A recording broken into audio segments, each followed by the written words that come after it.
창세기 16장 1절부터 14절까지의 말씀을 교독합니다. 창세기 16장 1절부터 14절입니다. 아브라함의 아내 사레는 출산하지 못하였고 그에게 한 여종이 있으니 애굽 사람이요 이름은 하갈이라.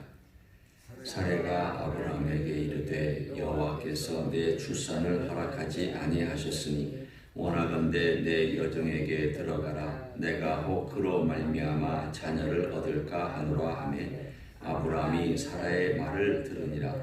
아브라함의 아내 사레가 그 여종 애굽 사람 하갈을 데려다가 그 남편 아브라함에게 첩으로 준 때는 아브라함이 가나안 땅에 거주한 지 10년 후였더라. 아브라함이 하갈과 동침하였더니 하갈이 임신하매 그가 자기의 임신함을 알고 그의 여주인을 멸시한지라. 사레가 아브라함에게 이르되 내가 받은 모욕은 당신이 받아야 옳도다.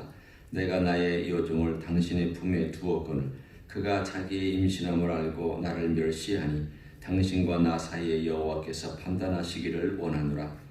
아브라함이 사레에게 이르되 당신의 여종은 당신의 수중에 있으니 당신의 눈에 좋은 대로 그에게 행하라 하며 사레가 하갈을 학대하였더니 하갈이 사레 앞에서 도망하였더라. 여호와의 사자가 광야의 샘물 곁 곧 술길 샘 곁에서 그를 만나 이르되 사레의 여종 하갈아 네가 어디서 왔으며 어디로 가느냐. 그가 이르되 나는 내 여주인 사레를 피하여 도망하나이다. 여호와의 사자가 그에게 이르되 내 여주인에게로 돌아가서 그 수하에 복종하라. 여호와의 사자가 또 그에게 이르되 내가 네 씨를 크게 번성하여 그 수가 많아 셀 수 없게 하리라. 여호와의 사자가 또 그에게 이르되 네가 임신하였은즉 아들을 낳으리니 그 이름을 이스마엘이라 하라. 이는 여호와께서 네 고통을 들으셨음이니라. 그가 사람 중에 들나귀같이 되리니 그의 손이 모든 사람을 치겠고 모든 사람의 손이 그를 칠지며 그가 모든 형제와 대항해서 살리라 하니라. 하갈이 자기에게 이르신 여호와의 이름을 나를 살피시는 하나님이라 하였으니 이는 내가 어떻게 여기서 나를 살피시는 하나님을 배웠는고 함이라. 이름으로 그 샘물 그 브렐라 헤로리라 불렀으며 그것은 가네스와 베렛 사이에 있더라. 아멘. 오늘 우리가 읽은 이 창세기 16장의 사건은 아브라함의 생애의 오점이라고 할 수 있을까요? 또 한편으로 말하면 실수 또는 실패 이렇게 우리가 이름을 지을 수가 있습니다. 믿음이 좋은 아브라함, 믿음의 조상이 믿음이라고 우리가 보통 칭할 때에는 좋은 것 또는 본이 되는 것, 우리가 따라가자 라고 하는 어떤 그런 것들을 우리가 생각하기 쉽습니다. 그러나 이 믿음의 이야기 속에는 실패도 실수도 그리고 잘못 걸어간 길도 때로는 그것 때문에 대가를 지불한 것들도 다 들어있습니다. 우리도 그 과정에 지금도 있고 과거에도 있지 않습니까? 좋은 것만 생각해서 이야기를 짜집게 한다. 좋은 것만 겉으로 포장해서 내놓는다면 그건 정치가죠. 그거는 샘플만 가볍게 보여주는 것에 불과하죠. 실제 신앙생활은 그런 것이 절대로 될 수가 없습니다. 오늘 아브라함이라고 하는 한 사람이 하나님의 약속을 기다립니다. 처음에는 하나님께서 씨를 주시겠다고 하니까 하나님이 그 말씀을 믿고 따라왔습니다. 그러다가 혹시 자기 조카 놓으실까? 아닙니다. 떨어져 나갔습니다. 다메섹 사람 엘리에셀일까? 하나님이 명확히 말씀하셨습니다. 그 사람 아니다. 그러나서는 너에게서 난 씨가 될 것이다. 그런데 시간이 지나서 10년 가까이 흘러가는데도 하나님께서 그 시간 동안에 아무 더 이상 말씀을 안 하시는 것입니다. 답답하죠.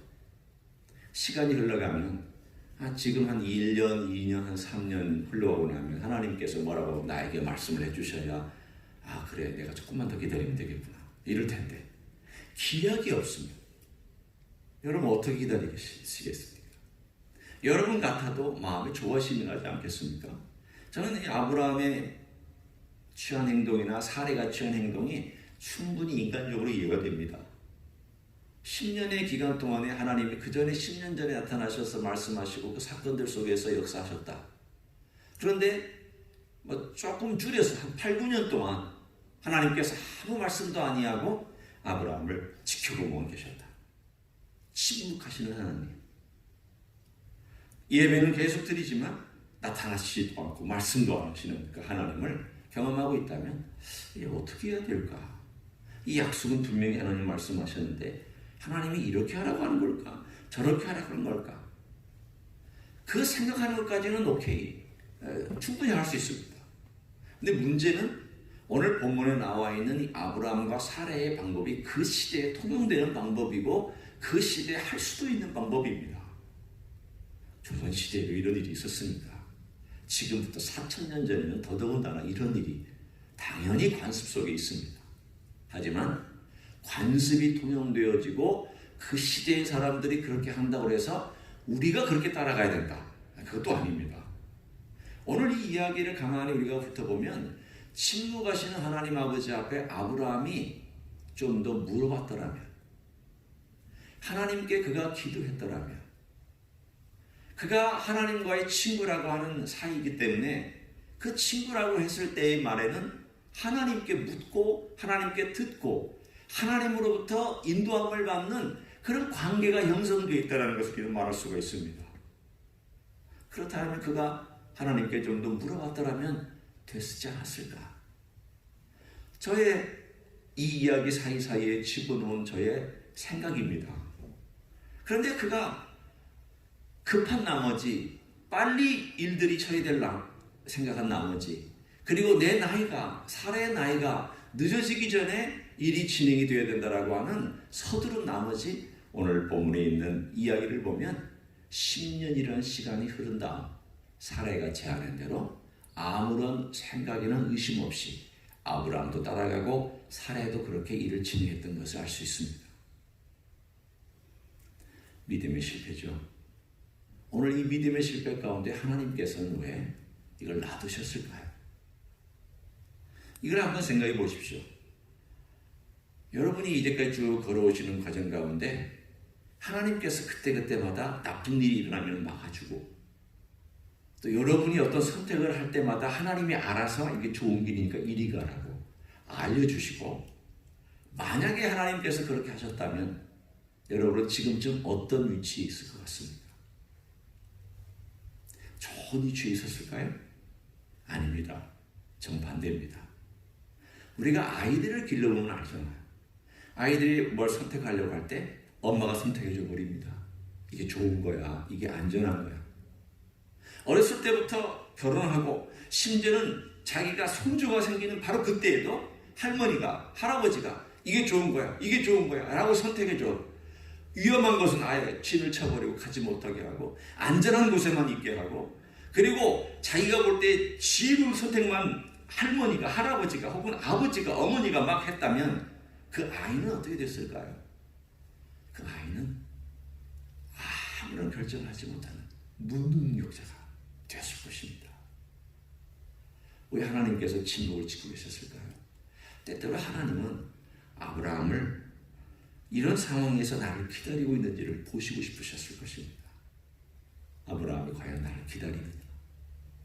아브라함이 내가 하는 일을 기다리고 있느냐? 아브라함이 나에게 묻고 있느냐? 아브라함이 이런 어려운 상황에서 내게 기도하고 있느냐? 그런데 오늘 이 16장에는 아브라함은 그 일에 관하여서 사실은 실패한 것이죠. 믿음은 무균실이 있는 게 믿음이 아닙니다. 믿음은 실패도 합니다. 어려운 길 걸어갑니다. 잘못된 선택도 합니다. 그러다 보면 그 선택 때문에 어려운 대가를 지불합니다. 오늘 이 본문만 보더라도 아브라함이 선택한 이 선택 때문에 어떤 대가를 지불했는지를 여러분은 알고 계시잖아요.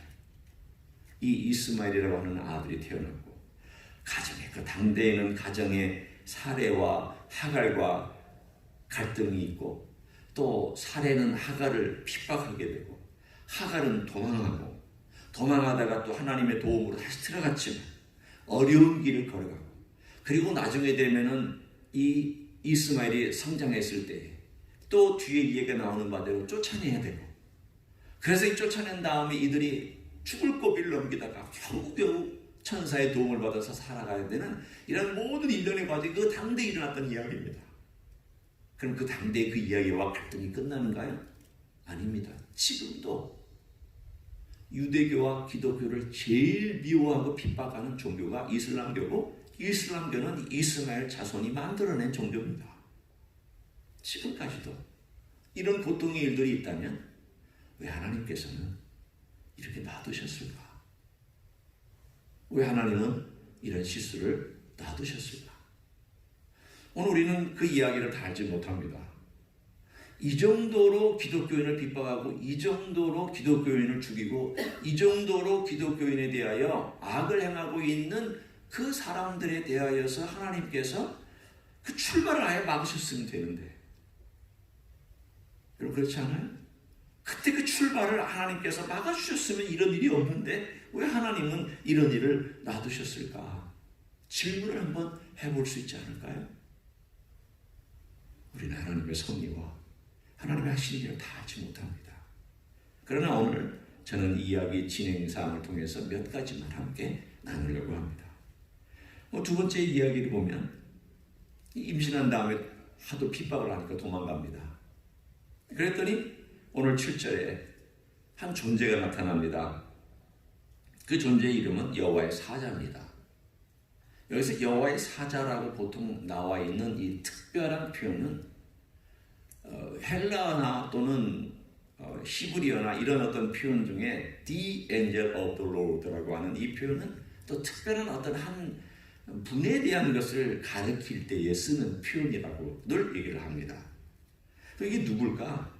보통 The Angel of the Lord는 성육신 하시기 이전에 예수 그리스도를 보통 얘기할 때 쓰는 지칭이라고 할 수 있습니다. 그럼 여기서 나타난 분이 누구냐면 그냥 일반 천사가 아니라 하나님이신, 성육신 이전에 성자이신 예수님이 나타나셔서 그 샘물 곁에서 하갈을 도와주고 있는 것을 우리는 볼 수 있습니다. 놀랍게 도와주고 있는 내용이 뭐냐면, 너 어디서 와서 어디로 가느냐? 그리고 두 번째 질문은 너 여기 주에게로 돌아가라. 그리고 세 번째가 오늘 네가 임신하여서 아들을 낳을 텐데 그 아들의 이름을 이스마엘이라고 하라. 이름을 지어주고, 그리고 그가 앞으로 어떤 인생을 살지에 대하여서 그리고 설명을 해줍니다. 그는 들나귀와 같이 거칠게 강하게 살아남을 것이다. 걱정하지 마라. 그리고 나서 하갈이 이 하나님의 은혜 때문에 너무 감사한 나머지 어떻게 하나님께서 나를 이렇게 살펴주셨는가라고 하면서 그곳 이름을 오늘 본문에 있는 부엘 라헤로이라고 하는 이름을 붙여서 하고 있는 것을 우리는 이야기를 볼 수가 있습니다. 자, 이 이야기를 보면 우리는 이렇게 볼 수 있습니다. 아니, 예수님께서 이 땅에 오셔서 예수님께서 이 땅에 만들어 오신 교회와 기독교인을 제일 핍박하는 이슬람을 장차 만들어낼 이 이스마엘을 예수님께서 친히 가셔서 도와주시고 이름 져주시고 네 씨를 장대하게 할 것이다 라고 약속해 주셨으며 이 일을 왜 하셨을까? 의아합니다. 그러나 우리는 오늘 이 16장의 사건 속에서 일단은 우리가 아브라함의 언약이라고 하는 이 언약 속에 다는 들어오지는 않지만 하나님께서 12장에 그리고 쭉 나와 있는 이야기 속에 내 씨를 이라는 말이 나옵니다. 이거 신약에서는 예수님 한 분만을 의미할 때도 있고 이스라엘만을 의미할 때도 있습니다. 또는 두 개 다 얘기할 때도 있고 심지어는 넓은 의미로서 아브라함의 씨라고 할 때 아브라함의 정말 그 DNA를 통하여서 나타난 씨를 얘기할 때도 있습니다. 오늘 여기에 나와 있는 이 16장은 하나님께서 아브라함을 통하여 그를 축복해 주시겠다고 하는 것이 세 가지가 다 포함되어 있다는 것을 말씀합니다. 넓은 의미로 하나님께서 아브라함의 씨가 이 땅 위에서 번성해서 많은 민족들 위에 뛰어나게 될 것을 말씀하고 있는 내용입니다.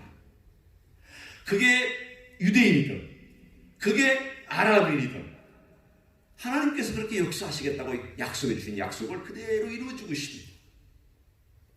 하나님은 한 번 약속한 것을 이루시는 하나님입니다. 일은 인간이 저지르고 후속 조치는 하나님이 하시는 꼴이 되었습니다. 표현이 이상하지만 실수는 아브라함이 하고 하나님이 그다 보듬고 하나님이 약속한 것을 그대로 실천하고 하나님께서 그 뒷바라지를 다 쥐고 있는 것과 같은 그런 느낌을 받습니다. 왜 그럴까요? 여기는 하나님의 아브라함을 향한 사랑이 있고 하나님께서 아브라함을 향한 그의 약속이 있고 하나님께서 그의 신실하심을 그게 어떤 상황이든지 간에 그 상황, 모든 상황을 통해서 하나님이 인도해 가시는 것을 우리는 볼 수 있습니다. 그 약속 가운데 나타나셔서 하나님께서 친히 그 여종 하갈에게 나타나셔서 그 하갈이 어둠 가운데, 눈물 가운데, 고통 가운데, 임신한 가운데 죽을 수도 있는 그 위험한 상황 속에서 나타나셔서 걱정하지 마라. 너 돌아가서 아브라함의 수하에서 사례 아래에서 그를 돕고 그를 인도하며 그의 수하에서 복종해라. 내가 너를 축복하며 내가 너를 인도할 것이다 라고 그렇게 약속해 주셨습니다. 오늘 여기 나와 있는 이 모든 이야기를 우리가 보면서 하나님께서 어떻게 이 생애 가운데 그 시대에 아브라함의 약속을 이루어 가시는가, 이 모든 것을 우리는 볼 수 있습니다. 뿐만 아닙니다. 오늘 이야기를 쭉 통해서 하나님께서 아람 민족을 놓고 이스라엘 민족을 또 놓으셨을 때에는 이 둘과의 사이에서 하나님께서 하나님의 백성을 어떻게 다루실까 하는 것을 레슨으로 보여주고 있습니다. 아브라함에게도 레슨을 보여주셨습니다. 네가 선택한 것 때문에 이런 일이 났구나. 그러면 이스라엘에게 계속 이 주변에 있는 이스마엘의 족속들은 계속해서 이스라엘을 공격하고 힘들게 하는 부족으로, 나라로 계속 지금까지 있습니다. 하나님 뭘 가르칠까요? 뭘 가르치고 계실까요? 너는 지금 내 앞에서 나를 바라보고 있느냐? 네가 나를 선택하고 있느냐? 너희 조상이 인간적인 방법을 선택했을 때 이런 결과가 나타났구나. 지금 너희들이 만약 나를 선택하지 아니하고 내 방법을 선택하지 아니하면 그래도 내가 너를 돌봐주긴 하겠지만 너 그 대가를 심하게 지을 것이다. 계속 하나님은 역사를 통해서 말씀하고 있습니다. 하나님은 베이큐엄이나 무균실 속에서 우리를 가르치지 않습니다. 때로는 우리의 실수 대가 지불하면서 배우게 합니다. 때로는 어려운 환경 이 속에서 씨름하면서 하나님 바라보게 만듭니다. 이 대가 속에서 인간적인 방법을 선택하지 말고 하나님을 선택하도록 계속 가르쳐 주십니다. 그리고 언젠가는 하나님의 이 섭리가 완전히 일어나서 이 섭리 가운데서 모든 것들을 아름답게 이루시는 미래까지도 하나님은 그분의 손길 가운데서 역사하십니다. 한번 볼까요? 제가 한 구절을 여러분에게 읽어드리고 싶습니다. 한번 이사야서 42장 11절입니다.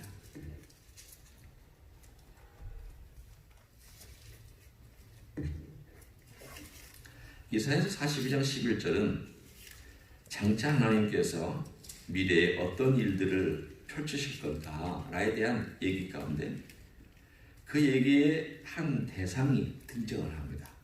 이사야서 42장 11절입니다. 제가 읽습니다. 광야와 거기에 있는 성읍들과 게달 사람이 사는 마을들은 소리를 높이라. 셀라의 주민들은 노래하며 산 꼭대기에서 즐거이 부르라.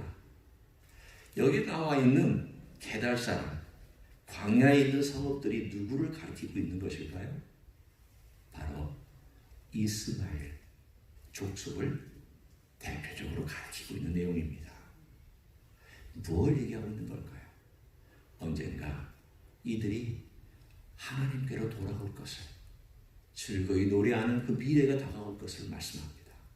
이걸 바꿔 얘기하면 지금은 이슬람이라고 하는 어둠의 영에 갇혀 있습니다.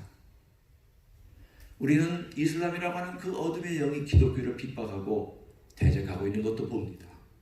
그러나 때가 되면 하나님께서 그들의 눈을 여시고 그들의 철벽 같은 마음을 녹이시고 그들의 어두워진 생각을 보이고 밝게 하셔서 언젠가 이분이 메시아구나, 이분이 바로 우리가 기다려야만 하는 그분이구나 라는 것을 깨달을 때가 오고 즐거이 노래할 때가 올 것이라고 이 간단한 한 구절은 우리들에게 말씀해 주고 있습니다.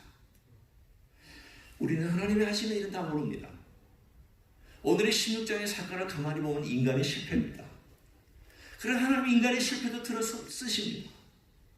하나님 어떻게 쓰시는가에 대해서 우리는 역사를 통해서 쭉 이렇게도 쓰셨구나 저렇게도 쓰셨구나 봅니다. 그러나 우리는 그 모든 내막을 다 알지를 못합니다.